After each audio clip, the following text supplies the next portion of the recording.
were sightings as far south as central and eastern England. The phenomenon, also called aurora borealis, is caused by the interaction of particles coming from the sun with the Earth's atmosphere, channeled to the polar regions by the Earth's magnetic field. Different molecules in the Earth's atmosphere result in distinctive colors. For example, oxygen molecules produce green light and nitrogen produces red light. China and Russia met with the leaders of Hamas. The senior Hamas member made the remarks during an interview with the Lebanese news channel last Thursday. Back in October, Hamas representatives met with Russia's special envoy and Iranian deputy foreign minister in Moscow. China's special envoy to the Middle East also traveled to Qatari capital Doha on October 19th. Doha is home to Hamas's leader and other members of the group's leadership. Beijing has provided no details on the trip. As for what's behind the alleged diplomatic moves, the Hamas official made a bold statement, alleging a potential anti-U.S. alliance among, quote, all of America's enemies. The day may come when they join the way together and turn America into a thing of the past. The official's claims comes amid the ongoing Israel-Hamas war. There's also a growing movement to push back on the Western-led global order and rule of law involving countries like Iran, Russia, and China. Plus, Hamas now has another potential ally, North Korea. In the interview, the Hamas official praised Pyongyang for its alleged ability to strike U.S. soil, referring to the regime as, quote, part of our alliance. Israel earlier said the terrorist group used North Korean weapons in their October 7th attack, killing over 1,400 Israelis. Pyongyang denied the allegation. As of now, neither Russia nor China have condemned the Hamas terrorist attack. China has refrained from describing Hamas as terrorists and has put pressure on Israel to stop bombing Gaza. A former Hamas leader earlier claimed that Beijing is taking notes on their terrorist attack and could replicate it for Taiwan. Are young people supporting Hamas because of TikTok? That's the case a congressman is making, saying the U.S. should completely ban the Chinese platform. NTD's Arian Pazdar spoke with an expert on Chinese propaganda. Congressman Mike Gallagher wrote an op-ed for the Free Press saying many young Americans support Hamas because of TikTok. He cited a poll which says that over half of college-aged Americans say Hamas attacks on Israel on October 7th were justified. Gallagher wrote that a growing number of Americans rely on TikTok for their news. Today, TikTok is the top search engine for more than half of Gen Z. Official numbers from TikTok show that posts with the hashtag Free Palestine are getting around 17 times more views than posts with the hashtag Stand with Israel. This may come to no surprise, as former leader of the Palestine Liberation Organization, Yasser Arafat, visited China 14 times before he died. He met with CCP leaders, including Mao Zedong and Jiang Zemin. Congressman Gallagher wrote, "We know for a fact that the CCP uses TikTok to push its propaganda and censor views that diverge from the party line." And he concludes by saying that completely banning TikTok in the US protects our public square from the surveillance, malign influence, censorship, and propaganda of a foreign adversary. Now, to learn more about China's online propaganda campaign surrounding the Israel-Hamas war, I spoke with Jake Denton. He's a research associate in the Tech Policy Center with the Heritage Foundation. Denton tells me China is using this war to emerge as a more influential power than the United States. Take a look. So when they have the ability to either diminish the role of the United States or to, target another Western country, it's to their advantage to push content that promotes the alternative view, one that makes China look more respected. And Denton says he agrees with the congressman that TikTok should be banned completely. He also warns if Congress doesn't take the necessary steps, it could have a long-lasting impact on the United States, being shaped by information coming from the Chinese Communist Party. What that results in is a generation that doesn't value the United States, that really doesn't like our own way of government. And so what you have is potentially a generation of citizens who identify closer with China's worldview than our own. And there's no telling of how that ends for us. He says the United States is already seeing the impact of this among young Americans, and that it will only get worse if things don't change. Arian Pastar, NTD News. China has become The U.S. is preparing to send precision-guided bombs to Israel as the war on Hamas continues in the Middle East. Today is election day. There are races for governor and important ballot measures regarding abortion access, marijuana legalization. Our report will bring you up to speed. Debates and speeches can let Americans know a candidate's policies, but candid conversations reveal whether they will follow through. We hear from a filmmaker who talks to presidential hopefuls.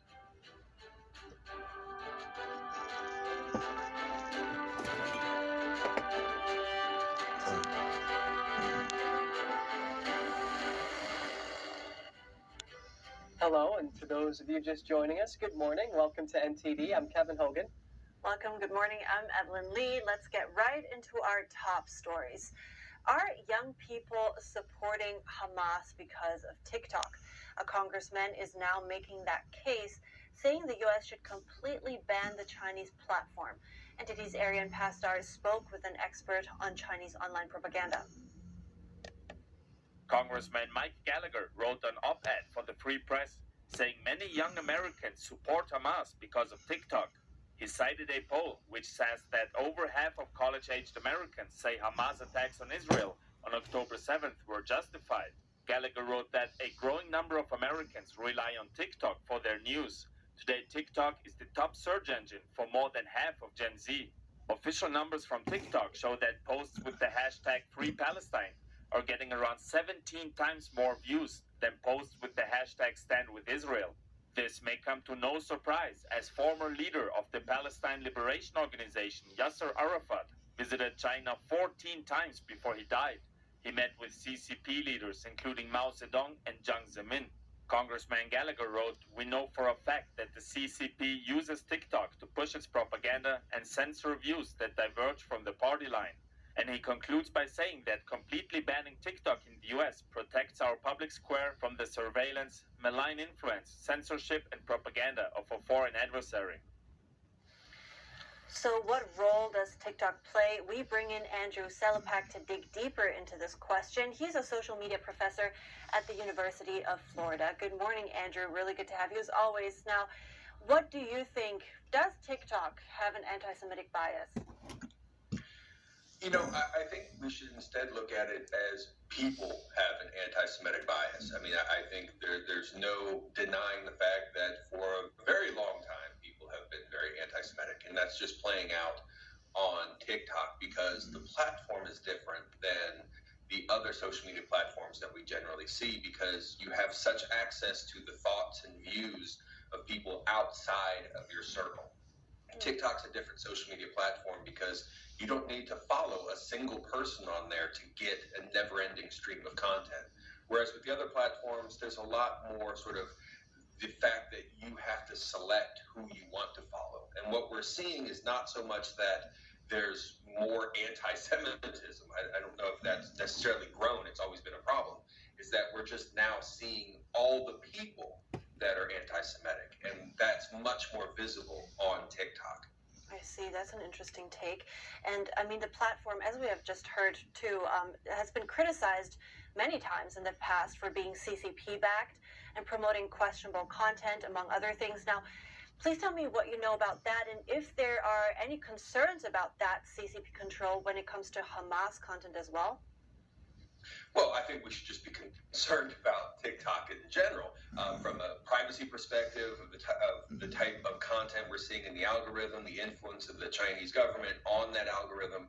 We know it being a Chinese company that it's going to have to listen to whatever the government in China wants. So whatever the government wants is the content that's going to be seen by the people, not only in China, which is much different content than the rest of the world sees. But if they want the platform to be pro-Hamas, it will be pro-Hamas. If they want the content to be pro-Israel, it will be pro-Israel. So there is a big aspect of the government sort of putting their thumb on the scale of what people are going to see. But again, I want to make sure it's clear that it's not that anti-Semitism only exists on TikTok. It's just that the Chinese government, as opposed to the other platforms, can basically decide how much of it that people see. I see. And because we also heard that pro-Palestine content gets more views on TikTok than, let's say, pro-Israel content. So based on what you say, would this be consistent with other platforms as well? It's just not that apparent? Or why is it a phenomenon in TikTok? Let's put it that way. Well, I can sort of speak anecdotally in terms of, I have a good friend, a tremendous person who's Jewish, and told me about the DMs that he gets on the other social media platforms of just the most vile and hateful messages possible. And that content's not being stopped by Meta. That content is not being stopped on Facebook and Instagram in terms of Meta. It exists there as well, and it's not as visible because he's getting it in DMs, and maybe you can't measure, because of the fact you can't measure DMs in the same way that you can measure the visible content. And that's sort of where it's different, because everything on TikTok is visible, whereas people that have private accounts on these other platforms, you can't really say what they're posting, what they're talking about. It's just the visibility of the content, which is makes it so much worse. And I think what people are starting to see by stories like this and members of Congress speaking up is that the sheer amount of anti-Semitism that exists in people. The sheer amount of anti-Semitism that exists on social media, but it's just the nature of TikTok that makes it different. So should there be a response from the government then regarding social media and that content? Well, there should have been a response from the government for the past few years. I mean, we've been talking about whether or not TikTok should be banned in the United States for 2, 3, 4 years now. It's just that Congress rarely gets anything done, and that's been the biggest problem. The additional problem, just so we're also clear with this conversation, is that young people use this platform because there's no equivalent. I've been a big proponent, and not to the fact that I have any influence on it, that Elon Musk should bring back Vine, and then we wouldn't have a lot of these same concerns. But right now there is no TikTok equivalent, and for that reason, it's a very popular app. We know that plenty of people here in the United States, potentially up to 100 million people use it, and they'll continue to use it so long as it's available to them. That's a very interesting take on that, and I want to leave it here. Thank you so much, Andrew Selipek. I appreciate your time this morning. Thank you. And he's seen his wife and young children who were taken hostage by Hamas during the October 7th attacks. And it was his family dog who joined him during what now has become a daily ritual for Israelis calling on leaders for the hostages' release. Let's hear his story. It's been over 31 days of waking nightmare for Avihai Brodich. 31 days since he last spoke to his wife or saw his 3 young children, aged 10, 8, and 4 years old. 31 days since the October 7th attacks by Hamas on Israel, which kidnapped and took his family hostage. It's been so long, I'm starting to lose it.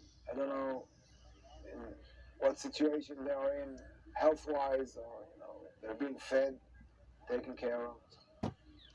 I can only hope that everything is all right. Brodich's family was taken from one of the hardest hit communities, Kfar Aza. They were hiding in a safe room with their neighbor's daughter, whose parents were killed. He had gone outside to see if he could help stop the gunmen. They got separated. At first, he thought everyone but his dog was killed before he received confirmation they were taken. He started camping with his dog outside the Israeli Defense Ministry with a sign to remind the military, "My family is in Gaza." Others have joined him in what's become a daily occurrence. All day, this is what I'm doing. I talk to people and tell them my story and my beliefs, and I just keep on going, and nighttime comes and I just fall asleep, maybe I don't fall apart, but I just fall asleep, from all this, and get so tired. So I just wanted them to see, the decision makers, to know that I'm there and my family is held hostage. So whenever they make those big decisions, they think about me, and I think they are thinking about me right now. They can't ignore me. After a month, Brodich is tired of protesting, but he says views of the war are changing. I think it has changed a lot. You know, people did change their views on this conflict. Everybody just wanted vengeance at first. I don't think they wanted retaliation, which is human, I guess. But I hope it ends. You know, it's just a cycle that keeps going on and on. And I'm a part of it, and my kids and wife are a part of it. And they shouldn't be. Heartbreaking to hear, but our hearts go out to all the victims. Yes, and hopefully their family will be reunited soon. And now we're Always been like this in Dagestan, and such things upset a lot. We want peace and friendship to be always present here.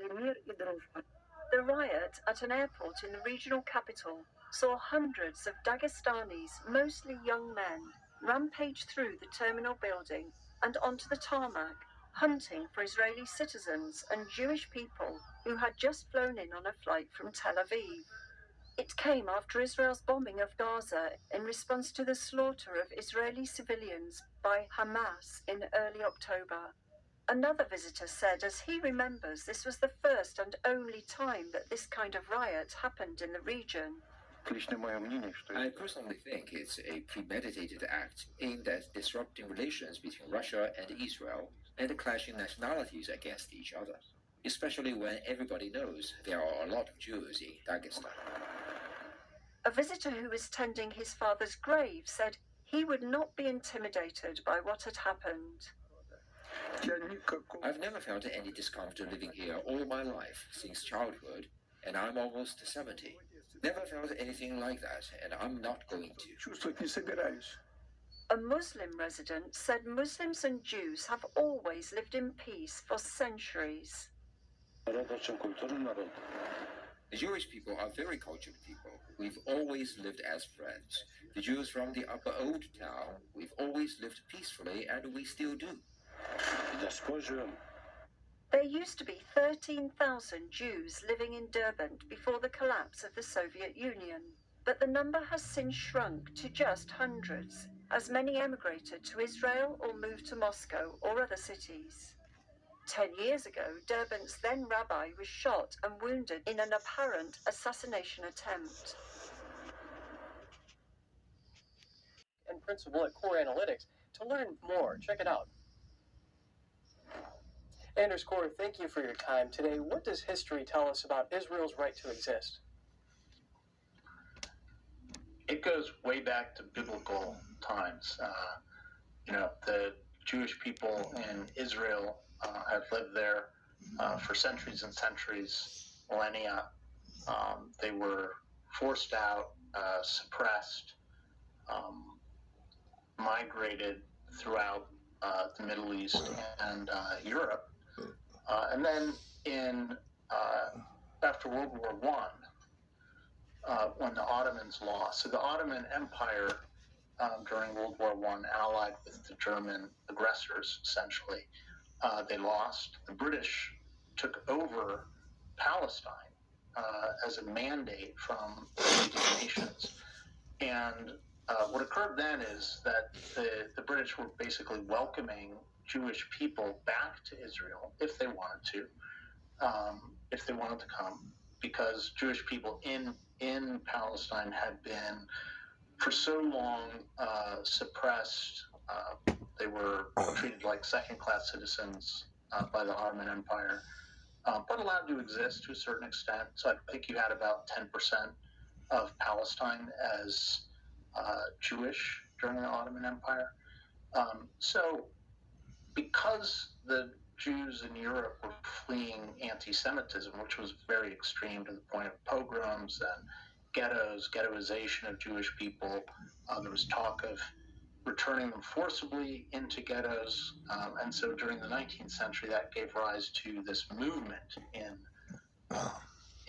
Europe to return to the land of Israel. They were simply migrants, really peaceful migrants who were, yes, they wanted to form their own state. They had that idea, but at the time they were peaceful migrants, and they were starting, purchasing land and things from Palestinians and Arabs voluntarily. So, Anders, we've established that Israel has a right to exist, but Hamas doesn't seem to think so, given that it slaughtered over 1,000 civilians in a terrorist attack on the country. So what should Israel be doing in response? Well, Israel's correct in defending itself, and every community needs to defend itself, as we know, and they're correct in defending themselves. I argue that they're going a little bit too far in terms of attacking. I think that what they're doing in terms of cutting off electricity and water to Gaza is unfortunate and probably violates the laws of war and international law generally. You can't target civilians by cutting off their access to food, water, and electricity. The IDF, of course, counters that. The Israeli Defense Force counters that Hamas actually has some fuel stored in Gaza that they could use to power the hospitals and things. I don't know if that's true, but that's the claim by the IDF. And Anders, we have seen Israel take steps to prevent fuel from going into Gaza out of fears that Hamas would use it to fuel their rockets that are used to strike civilians. Anders Core, principal at Core Analytics, thank you for your time. Thank you. Really good breakdown there. Yeah, the land was approved several months ago before Hamas attacked Israel on October 7th. The transfer comes as several countries have called for a ceasefire in Gaza as a civilian death toll from Israeli airstrikes continue to rise. Senior U.S. officials have urged Israel to agree to humanitarian pauses to allow aid into and civilians out of Gaza. The U.S. has stopped short of calling for a ceasefire, arguing that it would benefit Hamas. Israeli Prime Minister Benjamin Netanyahu has rejected any stop to the fighting. That's until Hamas releases the more than 200 hostages it's holding inside Gaza. A 69-year-old Jewish man died after an altercation at a pro-Israel rally in California yesterday. The Ventura County Sheriff's Office has determined the death was a homicide and is not ruling out hate crime charges. I knew it. Police say Paul Kessler got into an argument with a pro-Palestinian supporter on Sunday. During the altercation, Kessler fell backward and later died of what police are calling blunt force trauma. No suspect has been named. Police are asking for help in their investigation and plan to hold a press conference today. The incident happened as emotions are running high in the U.S. over the war between Israel and the Hamas terrorist group. And just ahead, will Governor Ambassador and South Carolina Governor Nikki Haley for her record on China. He accused her of rolling out the red carpet for Beijing. Her record is writing the Chinese ambassador love letters saying, like, how great a friend China is. No, they're not a friend. But former Governor Nikki Haley denies those accusations. She says she views China as an enemy and that China has been practically preparing for war with the U.S. for years. Other than DeSantis and Haley, presidential candidate Vivek Ramaswamy is also taking a tough stance on China. I see a lot of other candidates. Many of them will be on that debate stage, dancing around the really difficult issues we need to answer. How do we advance American interests? How do we focus on our real adversary, Communist China, and declare independence from them, while staying out of World War III, which we are closer to any time in my lifetime than we've ever been? The third Republican presidential primary debate is scheduled for Wednesday in Miami. A California congresswoman asking entities worldwide to pull support from a Chinese logistics platform. In a recent letter, Congress member Michelle Steele argued the platform could give the CCP a roadmap to gain a stranglehold on the arteries of global trade. She added that its data could help Beijing identify transportation paths to control the movement of goods, and that using it is actively risking our national security and the security of our allies. She's calling attention to Log Inc., It was constructed and put into use by several Chinese state ministries and is used by shipping ports around the world. The platform linked with International Port Community Systems Association in 2017. And later, it joined the world body's network of trusted networks in 2022. According to the U.S.-China Economic and Security Review, Log Inc. has cooperation agreements with at least 24 ports, free ports and port operations outside of China, including 9 in Europe. Instead, she's introducing a bill that would direct U.S. departments to work with international government organizations to develop an alternative, secure platform. Australia's Prime Minister is meeting with Chinese leader Xi Jinping. It's the first time for Albanese to visit China after he took office in 2022. What is Australia expecting to get out of the visit? And what does it mean for China? Let's dive in. As the West swings from decoupling to de-risking with China, a close U.S. ally, Australia, is attempting to take one step closer toward Beijing. Prime Minister Anthony Albanese met with Chinese leader Xi Jinping on Monday in Beijing. He zeroed in on increasing trade with China. China is our most important trading partner. It represents more than 25% of our exports, and 1 in 4 of our jobs relies upon our trade. So it's an important relationship. China also set a positive tone during the meeting. Xi said the two countries now share a sound and stable relationship. Signs of a thaw between them started showing weeks ahead of the meeting. Beijing released an Australian reporter last month after 3 years in detention. While as people, because actually it will be as people if they sit in the White House. So when we zoom in on your interview with candidate Vivek Ramaswamy, how is the cinema verite style used to bring out just more of their personality and help people understand them? Well, you know, it's interesting because some of these candidates, and Vivek is one of them, respond very well to that technique because they are actually spontaneous people. I've followed him quite a bit on the campaign trail, and he is able to interact with people in a very natural, informal manner.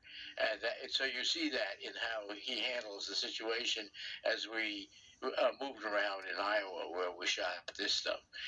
You know, and actually Robert F. Kennedy was able to do that. Some of the candidates are actually resisting until now our technique because I think they're afraid to appear in an unbuttoned up manner.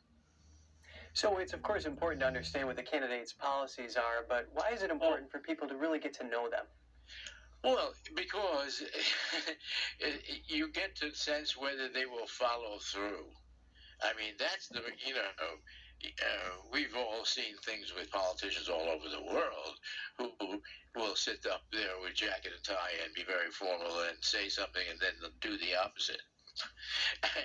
And so revealing who the man or woman is personally gives you a clue. It's not absolute proof, but it gives you a clue to how they will actually behave in life as opposed to, you know, what they say they'll do.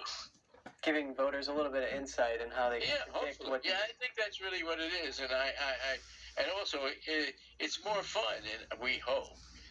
You know, I put some humor into it, and sometimes the candidates respond and reveal they have a sense of humor too. It's nice for a human being to have one, as we know. And what did you learn about candidate Robert F. Kennedy Jr.? Oh, a lot of things, but you know. What I tell people about that interview, because he's a very smart man, and we gave him room to go back into the past, and he has a past. And one of the things about interviewing Robert F. Kennedy Jr. or being with him is in a few hours you're looking at him and seeing this man has the saddest eyes I've ever seen. And why? Think about this. He was 9 years old when his uncle was shot, and 15 when his father was shot. How many people have a life experience like that? Yeah, he has definitely overcome so much. And thank you for helping us learn a little bit more about the nuts and bolts of these candidates. So, Roger Simon, producer of the Presidential Roller Coaster, thank you so much for your time. My pleasure. What wouldn't you do? The producer of the new adventure series 007 Road to a Million said the idea is to put ordinary people into a James Bond adventure. And we didn't quite know how that would work out, and it's thrilling, it's funny, and they're really not James Bond, but they have heart, and they're lovely, and they're kind of, they're heroic in their own way. The participants need to answer 10 questions set by the controller, portrayed by Scottish actor Brian Cox, and hidden around the world. He watches the contestants from afar face daunting stunts to get to the briefcase carrying their questions, each worth increasing amounts of money. Cox said that when he was first approached about the show, he thought they would ask him to play a villain. It was a flight of fancy for a while, and then I realised it was this thing, and I thought, well, maybe if I do this, it's probably the nearest I'll ever get to it.